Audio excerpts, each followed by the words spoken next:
Elliotte, when we first heard of Jacques Martin, was the writing on the wall? Was the clock ticking on DJ Smith? I think, honestly, Nick, I really think they wanted DJ to finish the year. I really do. I think that was their plan. I mean, it was weird today. I was like this morning. I was wondering if there was any chance that a coaching change was going to happen, and then I heard he was running the practice, and I was like, okay, I guess maybe they're going to wait until they come back from the road trip this week. I was surprised. It came down today. I was really surprised with the timing. I think Staios really wanted to finish the year, let this run for a bit. But they just got into a situation, and both of you guys have lived it as players, where you can't stop the bad momentum, and you have to find some way to do it. Like, I don't think Jacques Martin's the long-term solution here. He is 71 years old. I don't think he's the long-term guy, and I heard what you guys talking about guys like Gerard Gallant. I'm going to throw another name at you, and that is the guy who's coaching the Toronto Marlies right now, John Gruden. And there's a lot of good coaches out there. There's Gallant, there's Evison, there's Jay Woodcroft, there's Craig Berube, who I think is a really good coach. John Gruden won an OHL championship with Mike Andlauer and Steve Staios in Hamilton in 2018. And I have no idea if the Maple Leafs would allow the Senators to talk to him during the season. But I think that's another name I would put on everybody's radar, because they know him, and sometimes if you're comfortable with somebody, that could make a big difference. But again, I didn't see today coming because DJ was running practice, and I really do think the Senators hope that they could finish out the year. So it feels to me like step one of a process of some variety. Like, it doesn't feel like they're like, okay, Martin's going to be the guy, and off we go. Alfredsson is on the bench. I think it's safe to say they see some involvement from Alfredsson, probably in a more involved role, right, around that organization. How do you see these next steps going? Is it they hire one of the guys that you mentioned, or Alfredsson being involved? What do you think they see this as a vision for the coaching position in Ottawa? Well, I think what they see is that they have a lot of really good players. Yeah. Like, you know what, guys? Like, we just worked a game last Thursday where Columbus was on 5-0 on Toronto and barely got out of there with 2 points, right? And, I have to tell you, this year, one of the wildest things for me has been seeing teams like Ottawa and Buffalo, and Detroit's better, but even Columbus too, how many good young teams in this league can't hold leads. And I don't know if it's a lack of experience thing, or a way kids are brought up today thing, or the way the game is played now thing. The teams that are really disciplined, and the teams that are really experienced, and the teams that are really smart, they hold leads. And there's a lot of teams out there that are learning to win who can't. And I look at Jacques Martin, and Alfredsson has told this story many times, but when he was in Ottawa and Dave Allison was the coach, he was thinking of going back to Sweden. He was that disappointed with how things were going, and he was that concerned with how things are going. And Jacques Martin basically came in and taught that whole organization how to play. And they never won it, but they built up a team that became a real contender in the Eastern Conference. And I think that's what this is right now. This is sort of the interim step where, on the ice, Jacques Martin is going to try to teach these guys how to play. Because, you've been watching them lately, and they are really talented, but they're getting run over in ways that the Ottawa Senators, with this kind of talent, should not be run over. And I think that's what this is. This is the beginning of the build-up to, if you want to win in this league, there's a certain way you've got to play, and he's going to teach it to them. We're joined by Elliotte Friedman from Sportsnet and 32 Thoughts. Elliotte, we've been on the air since 4 Eastern here. Have they had a press conference or a Zoom call, or have they spoken? It's going on right now. Is there any sense from your end that they're doing this to salvage a chance to still make the playoffs, or is this just to build towards, something greater down the road here? And just the feeling of the pressure in a smaller market like Ottawa from a fan base that was calling for DJ's job and possibly the pressure that Andlauer's new ownership had towards that? Well, first of all, Nick, like 30 games into a season, I don't think you ever say we're done and we're out of the playoffs. Now, I know that you were a better student than I was, and I was told when I was going into media there would be no math, but the math is not very good for the Ottawa Senators. It's going to take a miracle for them to make the playoffs, but you don't give it up 30 games in. Like, honestly, Nick, I just think they got backed into a corner. They were looking at the way the results were going. They were looking at the way things were happening. And they simply said, we can't let the status quo continue. Now, I also think that, you've still got a lot of home games to play. You want your fans to show up. You worry that, hey, they're going to say another written off season and they're not going to come. And I think that's always a factor. But at the end of the day, and I said it before, I think they wanted to let DJ ride this out.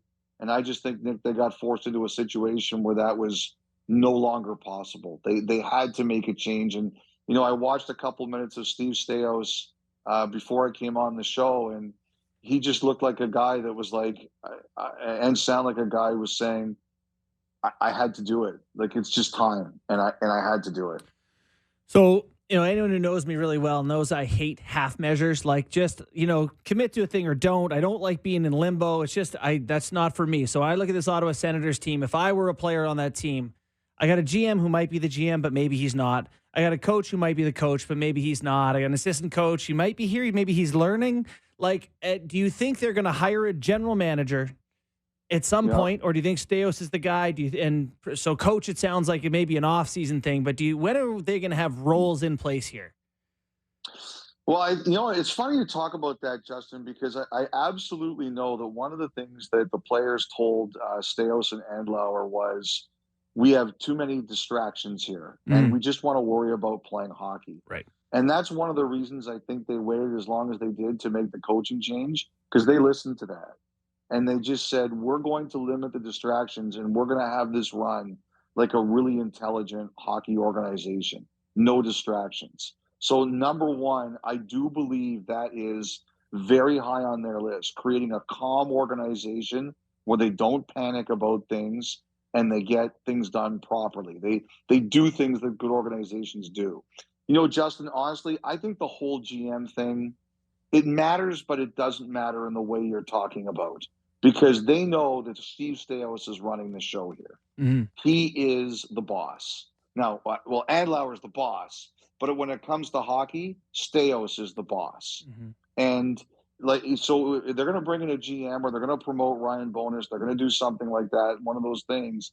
But Steve Staios is there, and he's making the decisions. So I think that's irrelevant. I think with the coaching thing right now, I think it just comes down to, when do they find the person they want to go? Like, I was left with the impression that Martin is not necessarily finishing the season. He may end up doing so, but I don't think it's impossible that they're going to bring in someone. Because now you look at it, Justin, there's a lot of good candidates out there. They got their pick. But look at all the but so St. Louis. You got Doug Armstrong out there, and he also is. So there is at least a situation now where you've got at least one other team sitting there and saying, we are looking. So if you really want someone, you better go out and get them. I just got, people are giving me names now, throwing me out there. Jay McKee's running his Andlauer's junior team in Brantford. So there's going to be a wide range of names being thrown out there. But Elliotte, there's only one name, Patrick Waugh, okay? The guy, he's a winner, the intensity.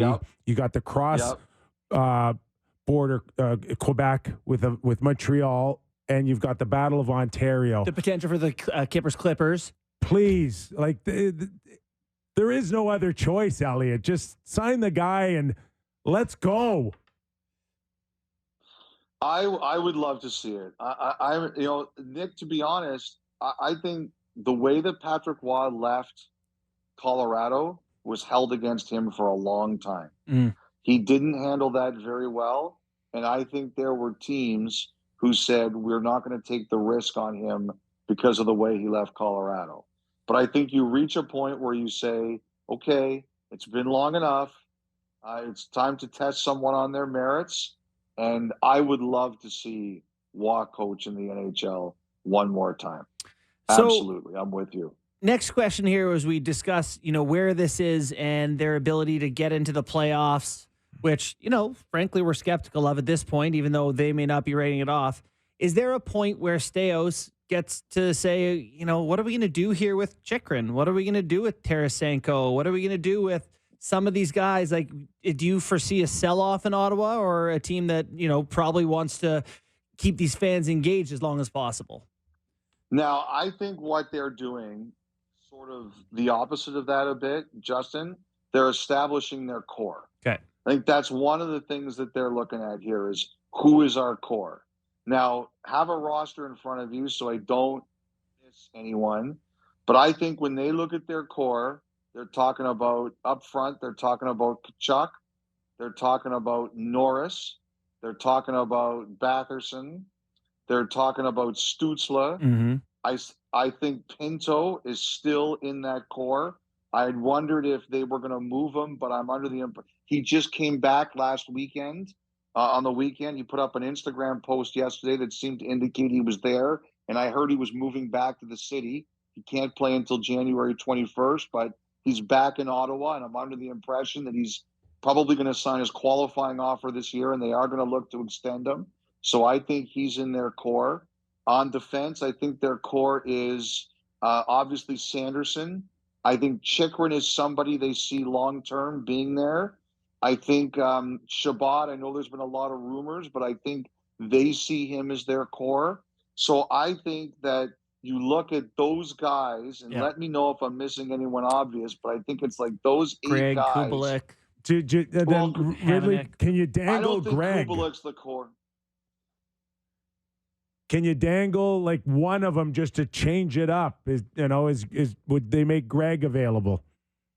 I don't know if they would like I like Greg. I think I don't know if I call him part of the core yet, but I think he's a young piece that's kind of growing into it, right? Mm-hmm. I wouldn't dangle Tarasenko. I could see that for sure. Kubalik, I could see that for sure. Giroux just played out his deal. I think they just keep him, and because he's a vet. But unless he decides he wants to leave for some reason, but I think they're identifying their core, and they're going to go from there. So Tarasenko, I could see. Some of those other Greg, why would you do that? He looks like he's going to be a player. He just hasn't done it as much yet. Love it. What I wonder about is Boucher. That's one I kind of wonder about a little bit. Like, what are they thinking with him there, Tyler? So I'm curious about that one. It's like, does a 9-10 percentage would have been a difference maker for DJ Smith playing out the rest of the year? Like, how much is this on Korpisalo not fulfilling so far a 5-year deal? I think that's got something to do with it, Nick. But watching him the past couple of days, it was deeper than goaltending. And I think like the one thing I always think about when a rookie coach gets fired, I always wonder about the second time. Someone told me there's studies out there that show that, and I haven't done the math because, like I said, there was no math when I went into sports media, but I haven't done the math. But somebody told me there's studies out there that talk about how coaches tend to be most successful in their second jobs.